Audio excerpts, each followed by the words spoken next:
Welcome my dear rockers. आज हम आपका जी खुश कर देने वाली एक बहुत ही लाजवाब एनिमी बेस्ड मूवी लेकर आ चुके हैं। हमारे कई व्यूवर्स इसका बड़ी बेसब्री से इंतजार कर रहे थे। ये मूवी हर पल हमारे अंदर के डर को हवा देती रहेगी। एक बड़े ऑर्फनेज में कई बच्चे पल रहे हैं। यहाँ की केयरटेकर इन्हें अपने बच्चों की तरह प्यार करती है। इन्हें कोई ना कोई अडॉप्ट करने के लिए जरूर आता है और केयरटेकर एक एक करके इन बच्चों को अडॉप्शन के लिए लेके जाती है। ऐसे में एक दिन हीरो और हीरोइन को पता चलता है कि यहाँ के बच्चों को कोई फैमिली अडॉप्ट नहीं कर रही है, बल्कि इन्हें एक मॉन्स्टर के पास भेजा जाता है जो कि इन्हें खा जाता है। दरअसल ये ऑर्फनेज नहीं बल्कि एक ह्यूमन फार्म है। ये जानकर हीरो और हीरोइन का खून सूख जाता है। वे इस जानलेवा जगह से खुद को और दूसरे बच्चों को बचाने के लिए क्या प्लान करते हैं? क्या ये दो बच्चे खुद को और बाकी बच्चों को यहाँ से बचा पाते हैं? क्या वे बचकर बाहरी दुनिया में जा पाते हैं? और क्या उस बाहरी दुनिया में ह्यूमंस रहते भी हैं या नहीं? ये ह्यूमन फार्म क्यों चलाया जा रहा है? इस तरह के कई खतरनाक सवालों के जवाब जानने के लिए वीडियो को एंड तक जरूर देखिए। इसमें इतने ट्विस्ट हैं कि डेथ नोट के ट्विस्ट भी फीके पड़ जाएंगे दोस्तों।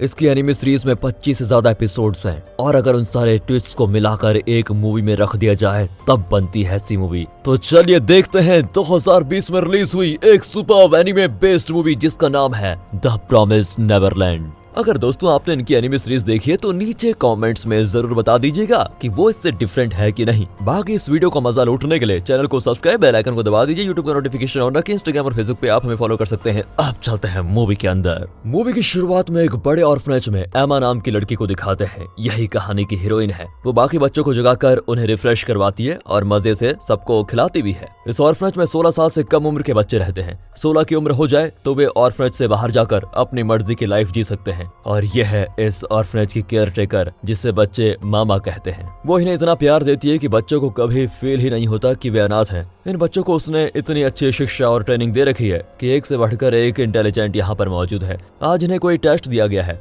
यह है मूवी का हीरो नॉर्मन और ये उसका फ्रेंड रे। एमा, नॉर्मन और रे ये तीनों इस ऑर्फनेज स्कूल के टॉप स्टूडेंट्स हैं और इस टेस्ट में भी इन्होंने ही टॉप किया है। जंगल के बीच बने इस बड़े ऑर्फनेज के चारों तरफ फेंस लगाया होता है और इसके बाहर जाना बिल्कुल मना है। फिर भी बच्चे बहुत ही खुश और मजे में होते हैं। एक दिन एक छोटी लड़की को अडॉप्ट कर लिया जाता है। एमा और बाकी बच्चे बहुत दुखी होते हैं कि अब वो उनके साथ नहीं रहेगी, पर वे खुश भी हैं कि चलो छुटकी को नया परिवार मिल गया है। वे बड़े प्यार से उसे विदा करते हैं। मामा उसे लेकर बाहर जाती है, लेकिन चुटकी अपना फेवरेट स्टफ टॉय भूल कर चली गई थी। रे कहता है वे बहुत दूर नहीं गए होंगे, तुम जाकर चुटकी को ये टॉय देके आ जाओ। नॉर्मन और एमा तेजी से भागते हैं और पहली बार ऑर्फनेज के गेट के पास जाते हैं। इससे पहले उन्हें इस गेट तक आने की जरूरत ही नहीं पड़ी। वहाँ एक पुराने ट्रक के अलावा कुछ नहीं होता। एमा उसके अंदर देखती है तो एकदम चौंक कर खड़ी रह जाती है। नॉर्मन भी देखता है और वो भी घबरा जाता है। चुटकी को किसी ने बेरहमी से मारकर उसकी लाश को ट्रक में रखा हुआ है। तभी किसी की आहट को सुनकर दोनों ट्रक के नीचे छिप जाते हैं। उसके बाद वे जो देखते हैं मुझे भी बहुत डर लग गया दोस्तों।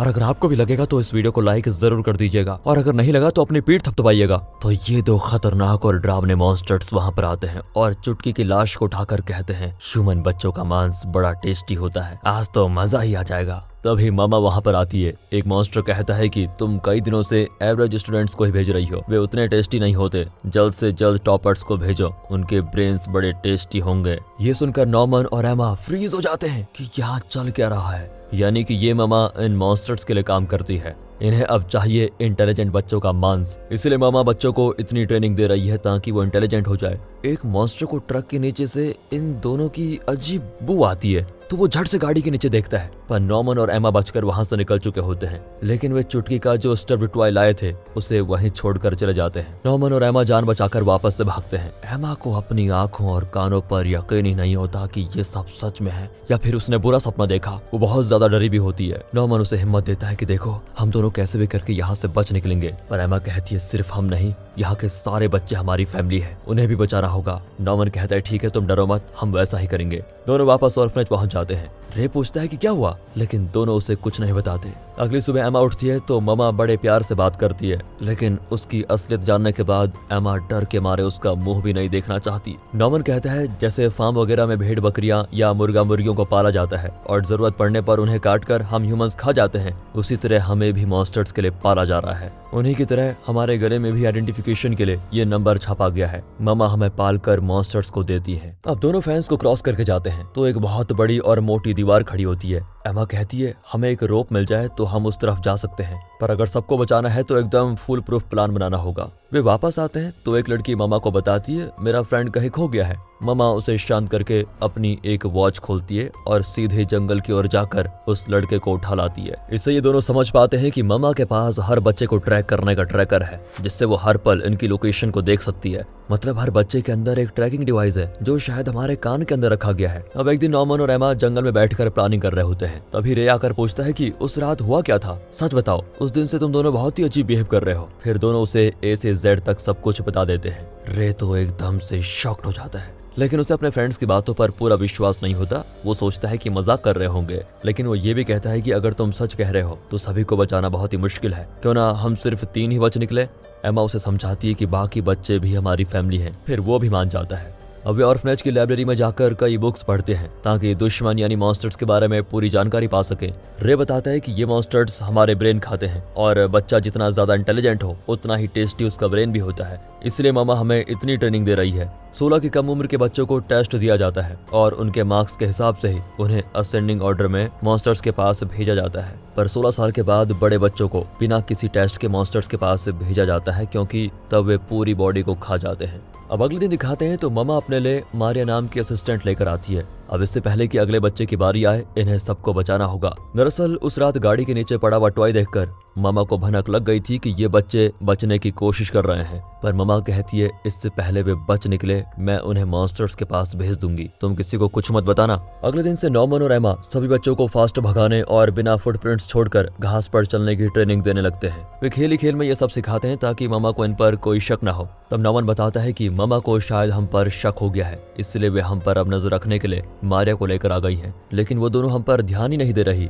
मतलब हमारे बीच कोई स्पाई है जो हमारे प्लान के बारे में मामा को इन्फॉर्म कर रहा है। छोटे बच्चे ये सब नहीं कर सकते तो जरूर बड़े बच्चों में से ही किसी ने किया होगा। फिर वे ऑर्फनेज में इनकी उम्र वाले बच्चों को बुलाते हैं। एक का नाम है डॉन और इस लड़की का नाम है ग्लिडा। वे उनके सामने मामा की पोल खोल देते हैं।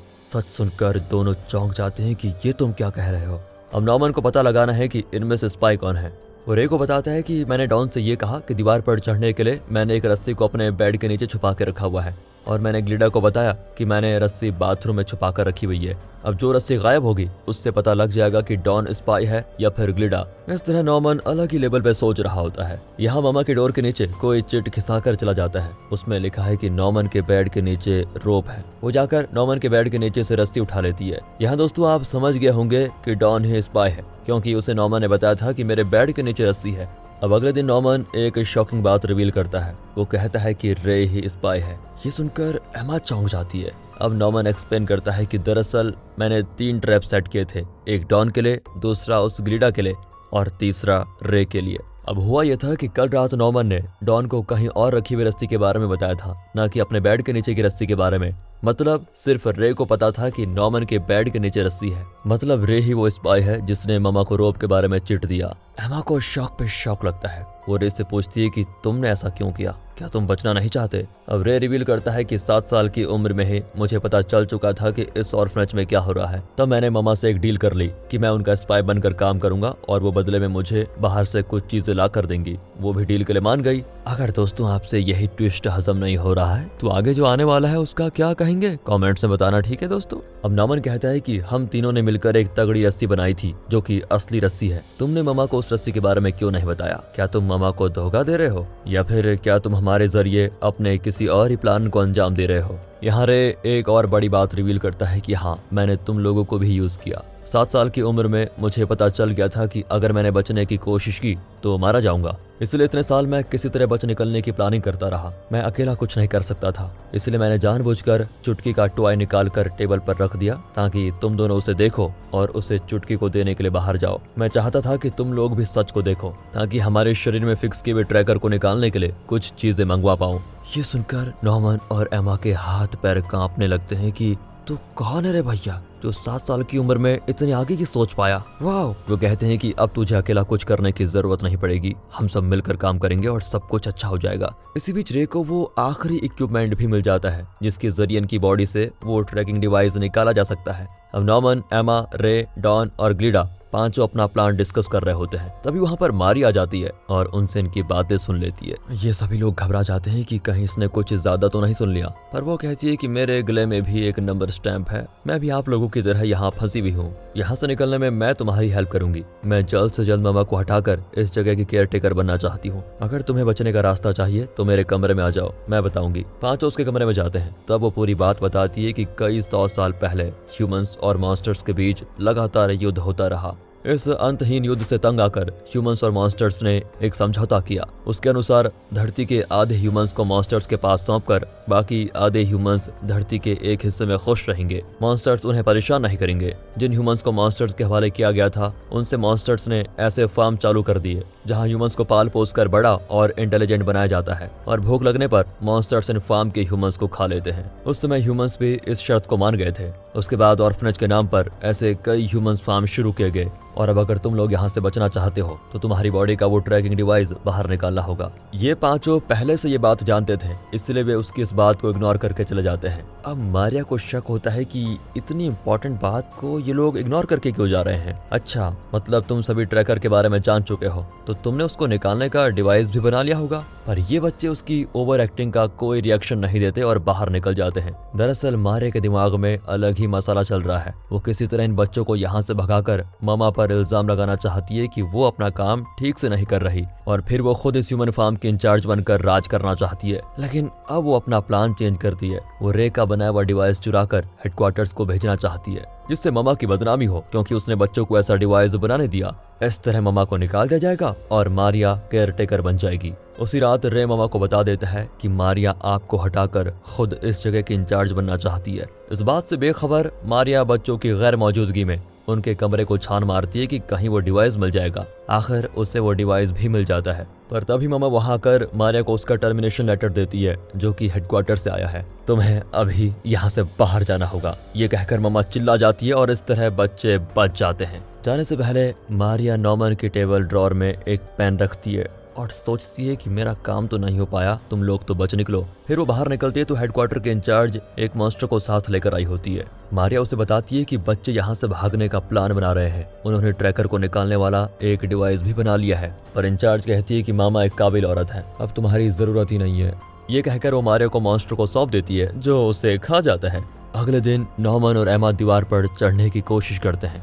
यहाँ रे मामा को डिस्ट्रैक्ट करता है ताकि वो नॉर्मन और एमा को ना ढूंढ पाए, लेकिन मामा इतनी बेवकूफ भी नहीं है। वो रे को एक कमरे में बंद करके अपने ट्रैकर से उनका पता लगा ही लेती है। वो बहुत ही सेंटिमेंटल बातें करती है। ये मैं तुम लोगों को बहुत ही खुश देखना चाहती हूँ, फिर तुम लोग भागने की कोशिश क्यों कर रहे हो। नॉर्मन और एमा उससे बचकर भागते हैं, लेकिन वो एमा को पकड़कर उसकी टांग तोड़ देती है। आवाज को सुनकर नॉर्मन चौंक जाता है। मामा नॉर्मन को एक और शॉक देते हुए कहती है कि अपना आखिरी दिन जी भर के जी लो, क्योंकि कल मैं तुम्हें मॉन्स्टर्स के पास ले जाने वाली हूँ। ये सुनकर दोनों ही फ्रीज हो जाते हैं। उस रात रे और एमा नॉर्मन से कहते हैं कि सुबह से पहले बच निकलो कैसे भी करके। जब एमा का पैर ठीक होगा तो हम दोनों बाकी बच्चों को लेकर निकल जाएंगे। पहले तो नॉर्मन नहीं मानता, पर दोनों उसे कन्विंस कर ही लेते हैं क्योंकि कल सुबह उसे मॉन्स्टर्स का शिकार बनना पड़ेगा। उसे अभी के अभी बचना होगा। नॉर्मन उस पेन को देख लेता है जो मारिया ने उसकी टेबल ड्रॉर में रखा था। वो उसे भी उठाकर निकल जाता है। आखिर एक रस्सी की मदद से वो उस तगड़ी और बड़ी दीवार पर चढ़ भी जाता है। अगले दिन सारे बच्चे खेल रहे होते हैं